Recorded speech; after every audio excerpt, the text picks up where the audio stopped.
Welcome to Oddities, a show where we take a look at locations in games to find details, moments, and minutiae we just think are interesting. Celebrating the mundane that someone still had to put thought into, and supposing tiny stories that could coincide. So grab yourself a tea or a coffee and sit back as we explore together.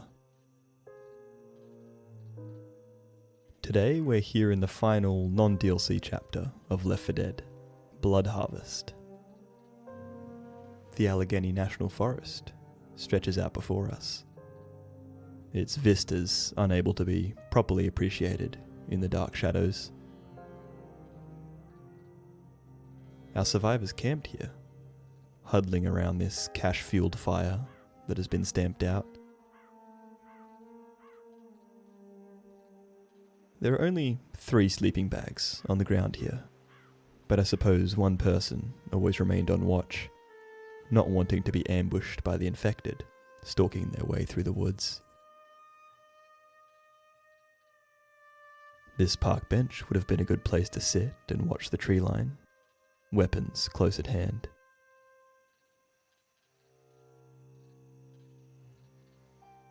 The ground is a carpet of leaves, hiding roots, stumps, and rocks that threaten to trip. You can imagine how slick they would be. The cool night filling the earth with moisture, turning the dirt beneath to mud.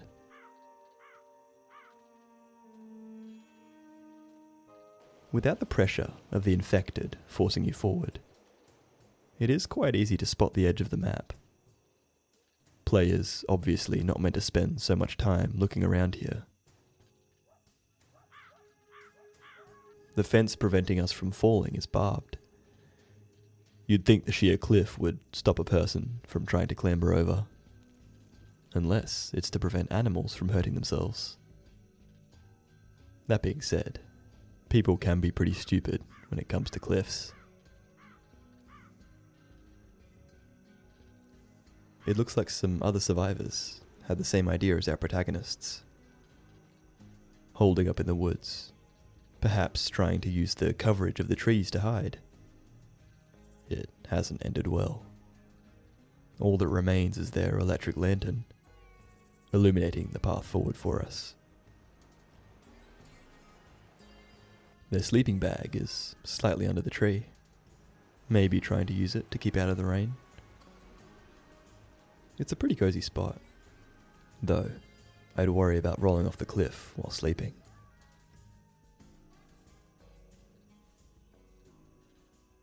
With this becoming an evacuation route, the military may have been the ones to leave these planks across the rope bridge, increasing accessibility and allowing more people to escape. Though the bridge looks like it's seen better days. Some segments are frayed and falling apart, the whole thing threatening to break.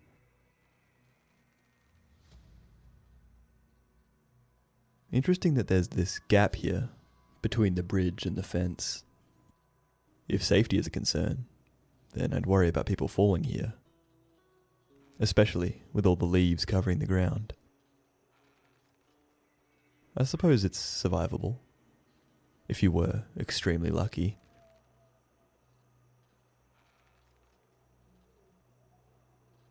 Moving along, we can come to a temporary looking cabin. Perhaps for local rangers, hunters, communications, or electrical management, with the power lines running about. It did have some administrative purposes, with these filing cabinets and documentation that has been splayed about. The resident clearly didn't fare too well. It looks like a soldier, or maybe a hunter. A quick Google search reveals that hunting is permitted in the Allegheny National Forest. Perhaps this guy was out for a spot of it when the infected encountered him. There's an empty 6-pack on the table outside.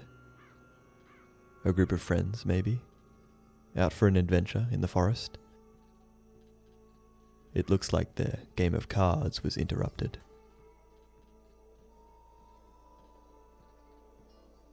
Someone had a bit of an accident here, running over the side of the hill and colliding with a fence.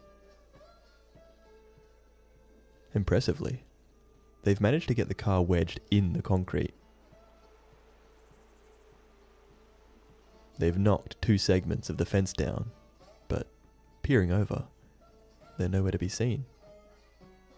They would make good materials for crafting a barrier, so perhaps someone nabbed them from below, dragging them elsewhere.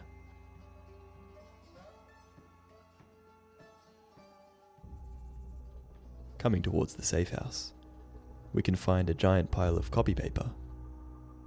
This place was clearly ready to keep printing memos, despite the apocalypse.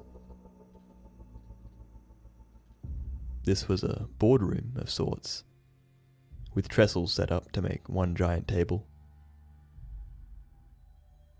It was probably co-opted by the military as a checkpoint, Cedar leaving some posters around with survival instructions. There's water, baggage, and supplies left by people passing through, offloading what they couldn't carry as they rushed towards safety. Of course, some left words of wisdom or despair for others to read. There's some good Samaritans still left out there. It looks like we found ourselves in the depot's office and administration area. No cubicles, but more of a communal space for people to work in. It also has the vibes of a science lab. Perhaps they also ran tests on produce here, ensuring it was up to standards and safe to transport. They had a pretty sad little break room, with some vending machines, a fridge, and a microwave. Not even a nice motivational poster on the wall.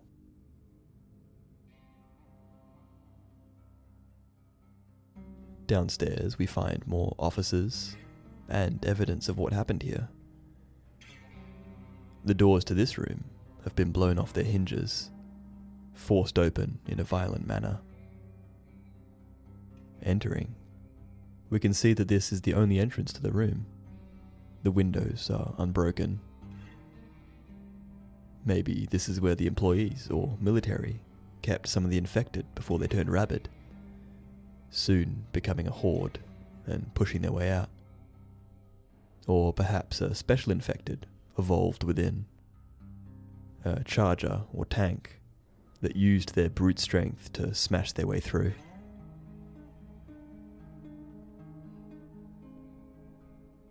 We're led out into the enclosed train yard, where they were probably loaded, unloaded, maintained, or simply stored. There's been a bit of chaos, with this flat car being pushed, knocking components down and bending these steel beams. Perhaps the doing of our supposed special infected, or an explosion, as the military tried to combat the infected.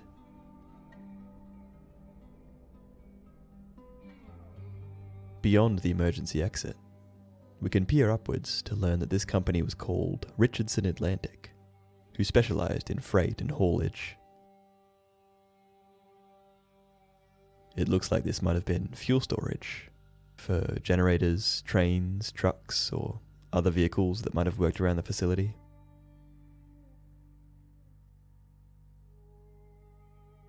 We can take a look around the train yard proper. All the locomotives and carriages long since stopped. Interestingly, our crashed car from earlier has disappeared. Maybe to the same place as those fence segments. There's been another collision or explosion that has sent this carriage through the tunnel wall, bursting through and causing the place to crumble. Hopefully, no survivors were making their way through when the place came down.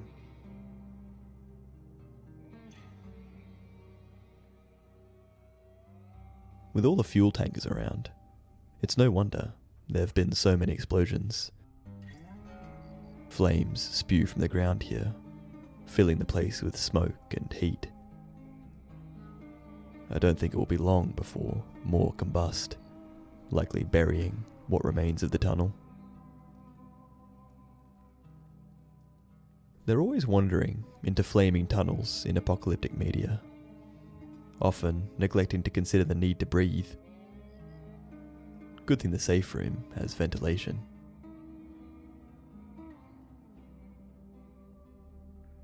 Red emergency lighting shines in these dark halls. Generators probably tripped on when the tunnels caved in. This area looks like it was a common mark for graffiti artists, likely lacking security enough to prevent it.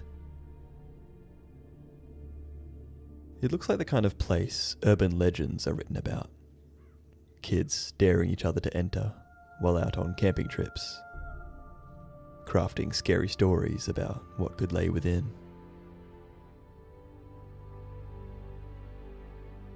Back out into the forest, we now find ourselves surrounded by these gnarled things.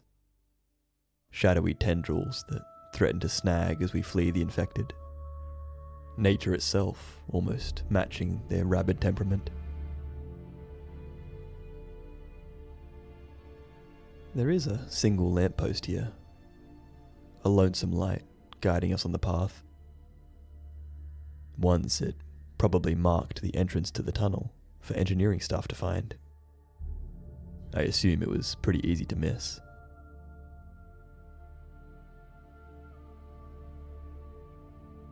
Richardson Atlantic must have owned a bunch of land that ran along the train line. We can find another one of their bunker-like installations here. Another concrete canvas for rebellious expression. It leads back down to the tracks, and the tunnel exit, where plenty more trains and carriages wait patiently. Above runs an old footbridge that looks like it's one gust of wind away from toppling. Now it only serves to drop more infected on top of us as we pass below. The company has another small building here, where it looks like someone held up for a bit, stockpiling weapons and ammo. They clearly didn't stay long, for nothing's boarded up or barricaded. Perhaps they were trying to siphon some fuel from these generators.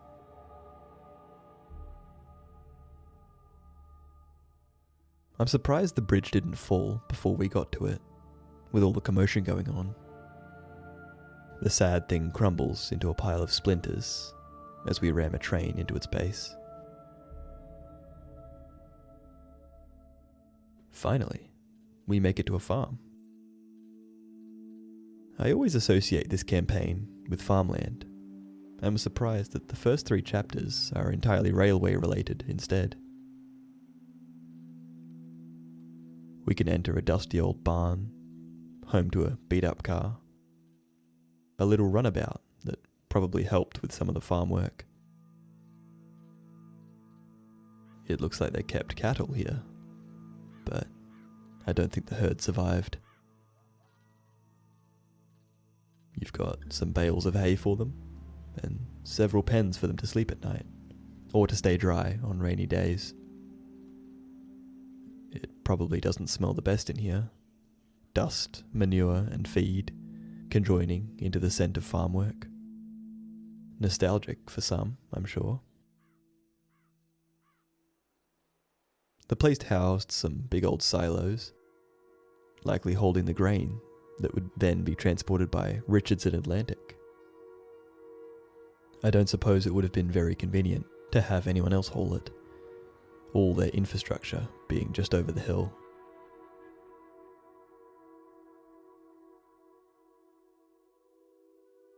The station has been completely emptied out of supply. The military perhaps requisitioning some of it as they passed through, or opportunistic looters. Though, as always, it could have just been the timing of things. Workers having sent all supply on its way when the infection hit the area. Speaking of transport, it looks really inconvenient for trucks to park at this loading bay here. having to come all the way to this side of the building to load up. It'd probably make more sense to have the dock on the other side, so they can just get on their way. Having multiple trucks trying to navigate the complex would probably exacerbate things even further.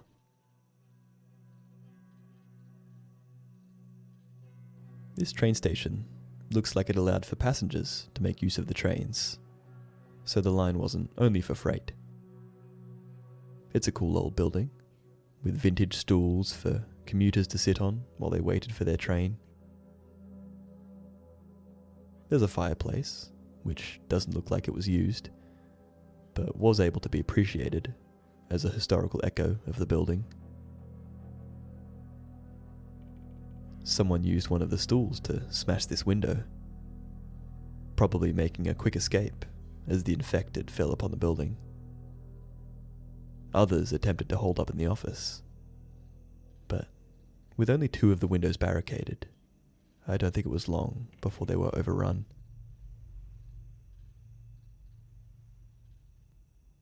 Reaching the end of the track, we come across the evacuation outpost, conveniently signed for us.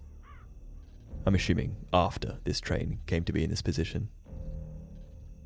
But then, where did this path lead beforehand? Anyway, we can continue on into the evacuation area, making sure to follow all the rules. Though, if they want survivors and infected to be visible as they approach, then keeping this cornfield intact probably isn't the best move. Outpost Echo has been built into this lovely farmhouse, the inhabitants of which looked like they enjoyed a simple life. A family, who appears to have just welcomed an additional member, judging by this cot in the main bedroom. The kids' room was decked out in cool wallpaper and a playmat, though it doesn't look like this closet is fastened to the wall, which is an accident waiting to happen when it comes to children. It looked like there may be another staircase leading to a 3rd floor or the attic, but following the architecture just leads us to a wall, and the exterior doesn't reveal any additional staircases.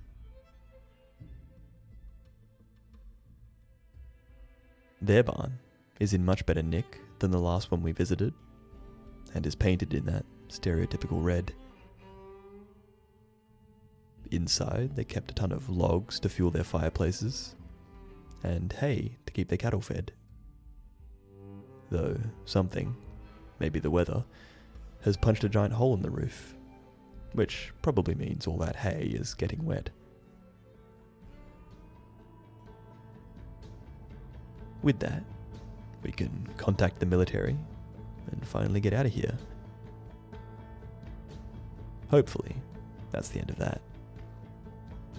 I mean, what else could go wrong? Thanks for watching. As always, if there's any games, details, or moments you'd like us to take a look at, let us know in the comments. Shout out to our members: Thane Krios 8, Anna A2640, Najkula, Renee, Patrick Connaughton 4171, Speed of the Earth, Nathan Armstrong 6085, Call Me Jibs, Daidney, and Callum Kenny. Stay tuned for more oddities, odysseys, open roads, observations, opinions, and live streams. And we'll see you in the next one. Cheers.